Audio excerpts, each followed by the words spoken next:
Accessing peace. Existing without violence, with the ability to calmly resolve conflict. Downloading love. An overwhelming, deep, positive affection towards others. Activating liberty. Living your life as you see fit without infringing on the lives of others. Welcome to Peace, Love, Liberty Radio. Online at fppradio.com. I am your host, Darryl W. Perry, the Liberty Penguin, the Wombat, the uncut cocaine of libertarianism. And I want to talk about change, specifically changing up your routine and why you should do it. And not just, like the day-to-day sort of thing, but also if you wind up exercising, if you run, and yes, I realize that running is a type of exercise, but if you go to the gym and you have, a workout routine that you do, you might want to wind up changing that up as much as you wind up changing, again, that day-to-day sort of stuff. And there are good reasons why you should do that. And I've got a couple of articles here.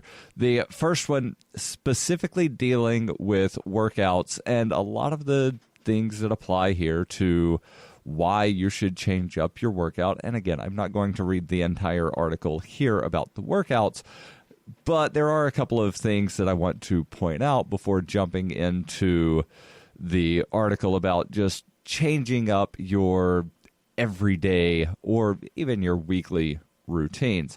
So about the workouts, as your body becomes accustomed to a specific routine, and again, this doesn't apply just to working out and exercising, it really applies to everything, but this article specifically about working out.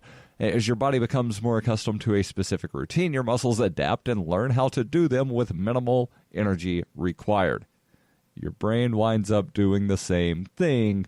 And again, this is me cutting in here, giving an analogy. Your brain winds up doing something very similar to where you can do certain tasks. Have you ever noticed that there are certain tasks that you can do without really thinking about doing them?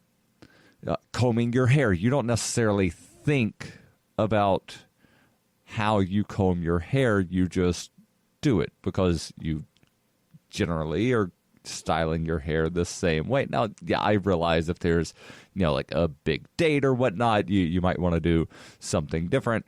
But generally, a daily routine, you're styling your hair the same way, men and women, generally.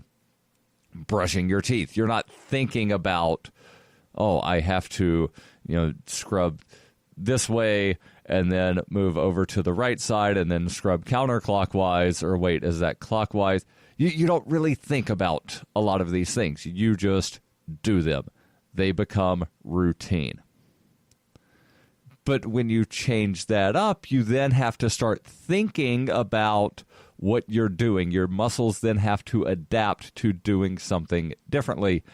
And again, specifically talking about changing up a workout routine, the article here says, so even though you're still burning calories doing the workout, the rate at which you burn them slowly declines as you plateau. This means you need to increase your resistance levels or speed up the workout so that you can keep up the calorie burning capacity. Another way to maintain your calorie burning capacity is to mix up your routine so that your body is constantly being challenged in new ways. And I think I had mentioned previously that at the beginning of the year, I wound up changing my full body workout. Now, there are certain things, bench press, butterflies, reverse butterflies, leg press, that are still incorporated. But there are other things that are completely different, to where previously I was doing bent over rows with barbells or with dumbbells, and now I'm doing with one long barbell on what's called the Smith machine. And arms are positioned differently, can do more weight, etc. Then there's overhead military style press that I previously was not doing in my workout. Several other things that have been incorporated. And I've noticed, even since the beginning of the year, definitely different muscles sort of, getting larger and stronger. Definitely stronger. And I've right now got, and I will get into the other article about changing up your everyday sort of routine. But right now I've got 2 different workout routines that I'm doing, and I alternate. I do one of them 3 times a week, one of them once a week.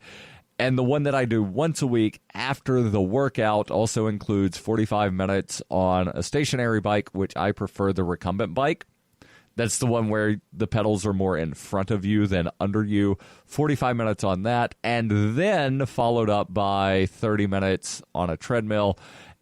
And I absolutely hate running on a treadmill, but it's still kind of cold and icy outside here in New England, so running outside, not exactly ideal, so I'll take the treadmill. And again, I'm running on treadmill maybe once a week, and occasionally I think I've done one outside run since New Year's Day. And again, I'm kind of in off-season for running, January and February, get back into it in March. And then I've got 7 half marathons plus 1 full lined up for the year. So, yeah, I'll be, sort of getting back into the routine and definitely stepping it up from what I did last year as far as the running goes. So now, since we've talked about why the changing of a workout, and again, I only touched on one part there. The full link will be in, or rather the link to the full article will be in the show notes. You can read that at your leisure if you so choose. But now let's jump over to an article about why you might want to change up your work routine, whether it be a daily routine or a weekly routine. The article comes from Life Hacker, which is different than where I normally wind up getting a lot of my show prep. Normally it comes from Life Hack. Life Hacker is a different website entirely. Headline, why and how you should change up your routine, even if it's working. Your normal workday is comfortable. You get things done pretty well. You reach the bar for productivity your bosses have set for you, and that's about it. It's easy in those moments to think you don't need to change, but we'll tell you why you probably need to. Stay tuned. This is Peace, Love, Liberty Radio. Are you sick of government lackeys who say you didn't build that? Are you tired of elitists who think you need a government permission slip for everything? Everything you do is an A to B conversation, and the government should see their way out of it. Create true free markets by adopting the BIPCOT No Government License. The BIPCOT No Gov license allows use or modification of any product, service, or software except by governments or government agents. Go to BIPCOT.org. That's Bravo, India, Papa, Charlie, Oscar, Tango.org. Bitcoin Not Bombs is a launching pad for nonprofits and social entrepreneurs into the financial freedom of the Bitcoin economy. Bitcoin Not Bombs offers premium publicity campaigns designed to facilitate an organization's adoption of Bitcoin as a payment system. Bitcoin Not Bombs is fully committed to being the hub of the nonprofit sector of the Bitcoin economy, maximizing the potential cross-promotion of all our clients and commercial partners. To learn more, visit bitcoinnotbombs.com. This is Roger Paxton from Pax Libertas Productions and the Lava Flow Podcast, and you're listening to Peace, Love, Liberty Radio with Darryl W. Perry. Welcome back to Peace, Love, Liberty Radio, online at fppradio.com. Maybe you want to change the way you shop online, where instead of using your debit card or credit card, using PayPal, maybe you want to use some of that cryptocurrency. And maybe you're wondering, but Darryl, where can I use my cryptocurrency? Well, I'm glad you asked, because there is a search engine for things you can buy with cryptocurrency, specifically with Bitcoin. I'm talking about SpendABit. SpendABit has aggregated millions of products from thousands of Bitcoin-enabled merchants. Keep your money in the free economy. Spend a bit. Use my affiliate link, spendabit.fppradio.com. And if you're a Bitcoin accepting merchant or you accept other cryptocurrencies, reach out, ask about their merchant suite to reach even more customers. That's spendabit.fppradio.com. Spendabit.fppradio.com. So maybe, and again, we're talking about changing routines, why you should do that, even if the one you have seems to be working. Yeah, sure, you've got a routine. It seems to be working. You're meeting the productivity levels that your boss has set for you, or maybe you are your own boss and you've set levels for yourself. You're meeting those. It's easy in those moments to think that you don't need to change that much or that your routine is okay. Here's why you should consider changing them anyway, at least occasionally. Over the years, it's safe to say that we all, not just you and me, but basically everybody has become addicted to life hacking. We love finding new and better ways to do things. However, as has often been noted, this can be detrimental. If all you do is spend your time looking for better ways to get things done, you probably aren't really getting much done. So where's the line? How do you avoid getting complacent, but also avoid becoming obsessive and changing your workflow too much? We look to answer that question. So why does it matter if you change your routine? Your everyday routine is comfortable, and chances are you're okay with it. However, even if you're doing all right, there are benefits to mixing things up that don't get you stick to the... Oh, wait, hold on. I missed a word here in that sentence. There are benefits to mixing things up that don't get, or rather that you don't get, if you stick to the same methods month after month. Being aware of how others in your field work or trying out new methods can help in some less than obvious ways. Less than obvious way number one, new input encourages your brain creatively. And again, this is something that was mentioned in that article about changing up the routine, is that it keeps things interesting. For obvious reasons, most of us create specific routines for work and other habits. This works out pretty well for getting through the day-to-day task without having to think too much about it. Again, let's go back to the hairbrushing and toothbrushing example from earlier. You just go in and you comb your hair. You've been combing your hair the same way for, however many years. You've been brushing your teeth the same way. You don't really think about those things. You shave the same way. Now, that is something you kind of have to think about because, oh, well, wait, the razor didn't really get this spot. Let me go back and touch it up. But you generally, I know for me anyway, I start shaving the same way. I start on the right side of my face. I don't know why I start on the right side of my face. I just do start on the right side of my face. And, shave. Oh, wait, need to go back, touch this up.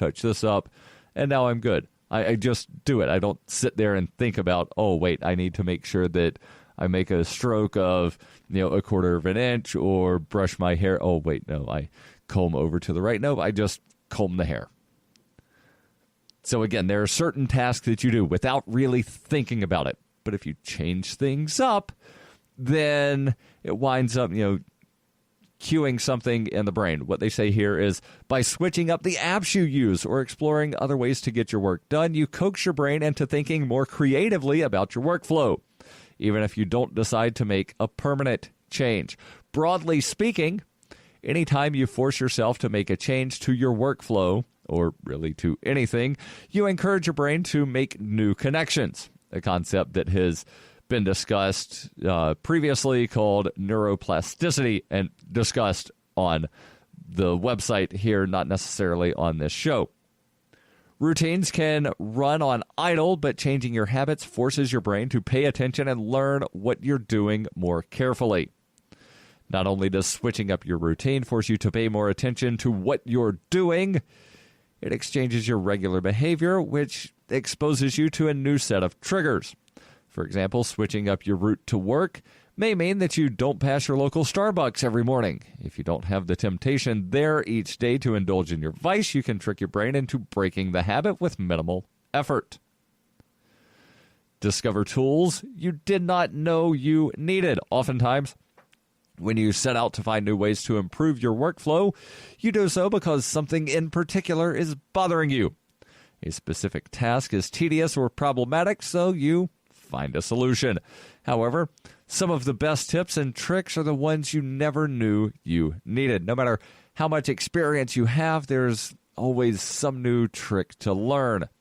As XKCD eloquently points out, as always, for everything that everyone knows, thousands of people are learning it for the first time every day. Even something as basic as using Control-F to find words on a page can be a startling discovery to one of our smart college-educated friends based on a true story. And while they're talking about keyboard shortcuts, Control-C will copy things. Control-V will paste them. Control-W, if you have multiple windows open in your browser, Control-W will close the tab that you're on. Control-Q will close the entire thing. Alt-F4 also closes the entire thing. Control-A selects all of the text on a page, but be careful that your finger doesn't go up too high and then hit Control-Q, because then it could wind up closing a window that you didn't mean to close. So, yeah, those are some keyboard shortcuts that, quote-unquote, everybody knows. Yeah, I know, not everybody knows them. That's why I used air quotes there. There's also the matter of new services and techniques. They mentioned Dropbox and a couple of other things. And we'll continue talking about why and how you should change up your routine, even if the one you have seems to be working. Stay tuned. There's more here on Peace, Love, Liberty Radio, online at fppradio.com.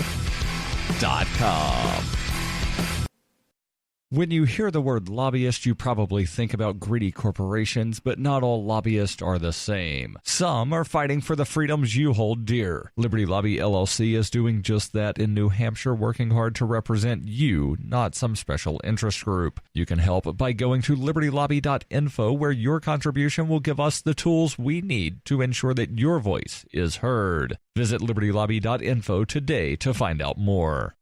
Coinbase is a simple and secure online Bitcoin wallet for sending, receiving, and storing Bitcoin. Coinbase also allows you to buy and sell Bitcoin using a bank account or use their tools to accept Bitcoin as a merchant. Coinbase has more than 1 million consumer wallets and is trusted by over 25,000 merchants, including Overstock.com, Khan Academy, Reddit, and of course, FPP. Get started at coinbase.fppradio.com. You're listening to Peace, Love, Liberty Radio with Darryl W. Perry, online at fppradio.com. Hey, welcome back to Peace, Love, Liberty Radio, online at fppradio.com. Speaking of changing things that might be working, maybe the cryptocurrency that you're using seems to be working, but what if there was a better cryptocurrency? What if there was one with a focus on users and usability? Well, you're in luck. There is. It's called Zencash. Zencash is the world's first private, distributed, and reliable platform for communications, transactions, and publishing. Zencash has the ability to use both transparent transactions, the ones you're used to with, say, Bitcoin and Litecoin and the others. But Zencash also has shielded transactions, meaning that only the sender and receiver know what is in that transaction. The shielded transactions use zero-knowledge proofs.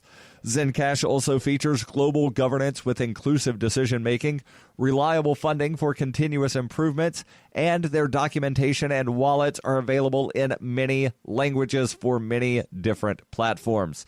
That means not just Windows. They also have wallets for Linux, Mac, and Android devices.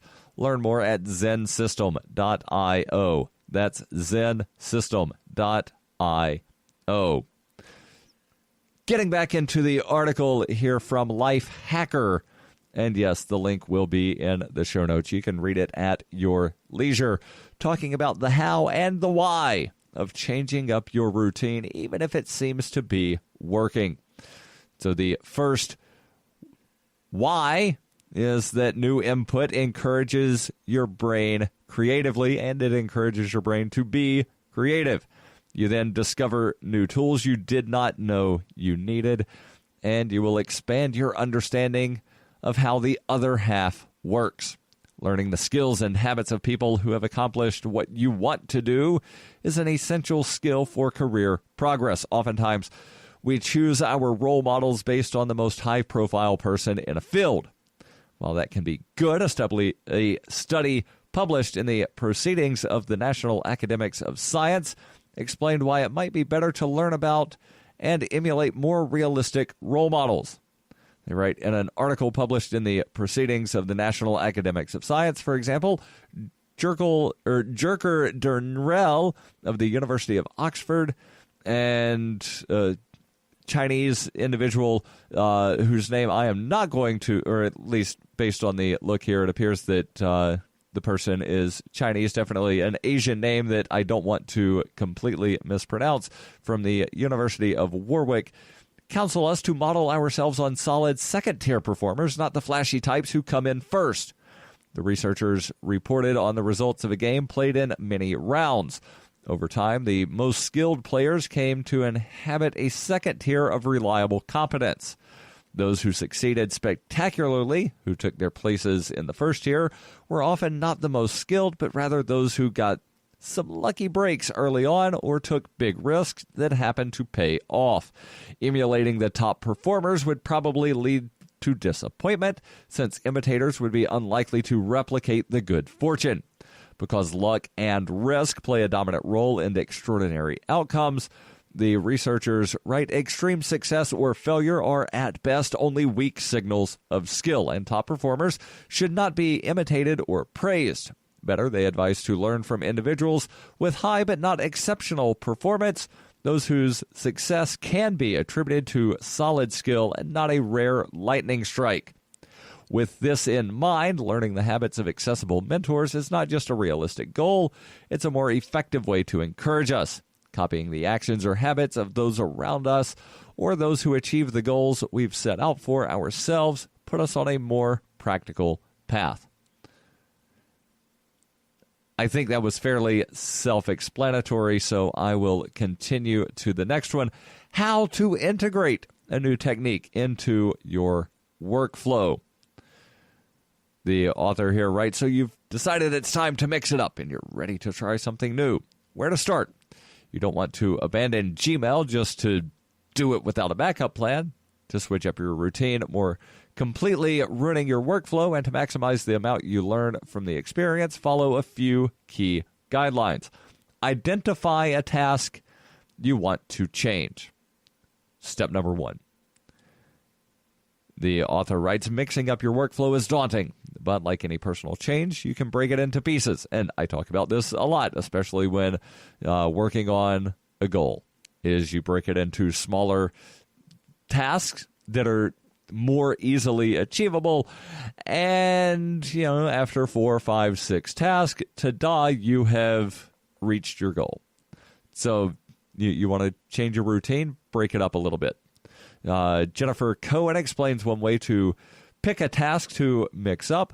Find a keystone habit. This is the part of your workflow or routine that all others rely on. Often this is the function that most needs shaking up because it's the one we least want to mess with. Cohen writes, to find out what that is for you, ask yourself what constantly gnaws at you. Is it something you do that you want to stop or something you don't do that you want to start? The keystone habit is different for everyone, and it may take a few sessions of deep thinking to pinpoint exactly what that habit is. Whichever habit you're working on, pick one at a time. More than one at a time will be overwhelming and will increase your likelihood of failure.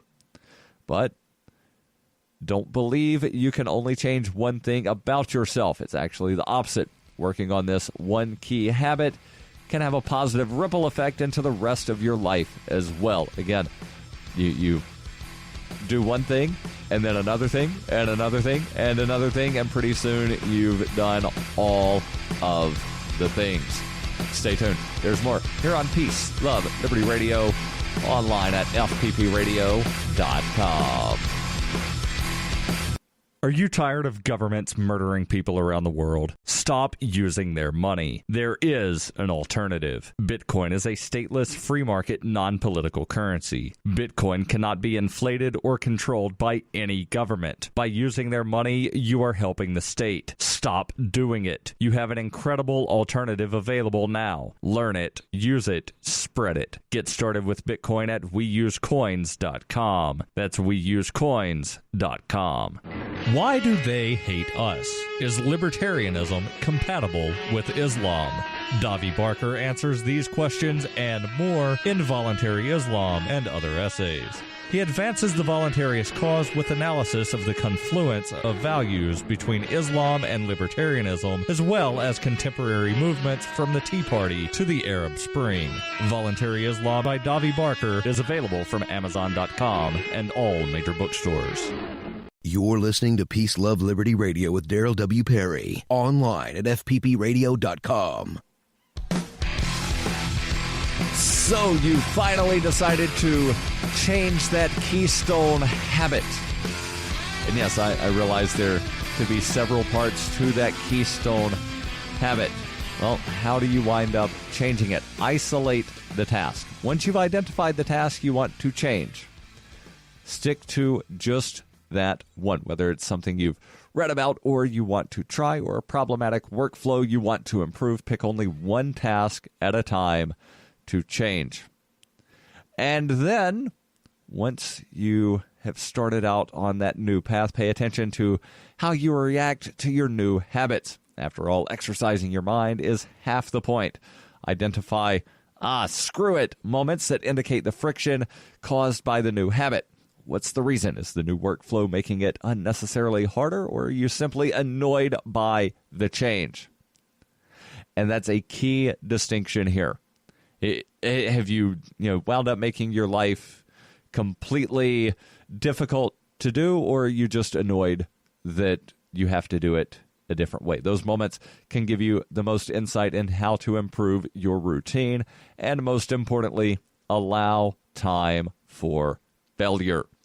There's a reason people fear change. Change doesn't always result in awesome things happening, but the familiar is relatively safe. If you're trying a new habit or a workflow or exercise routine, you want to risk upsetting your normal productivity. Failing, however, is not only to be expected, it's something worth encouraging. As Buffer co-founder Joel Gascoigne explains, when creating a new habit, you're almost certainly going to fail at some point. If it's not by slipping back into your old routine, then it will be a small loss in productivity as you adjust to your new habits. Don't get discouraged. The author here says, what I've realized is that one of the key parts of building habits might be to know that you will not flawlessly create them. You're going to break your habit at some point. You're going to fail the next day or the next gym session sooner or later. The important thing is to avoid a feeling of guilt and disappointment, because that is what will probably stop you from getting the next day and continuing with the routine. Trying out new methods and routines can be risky, but as any life hacker reader knows, it's worth taking the chance. While the adage that routine is the enemy of productivity might be a bit hyperbolic, it might be more accurate to say that productivity is the result of replacing bad routines with good ones. The truth is, you'll never know what works best until you've done it. And don't forget, every Friday I answer your questions. Send those over ama.fppradio.com.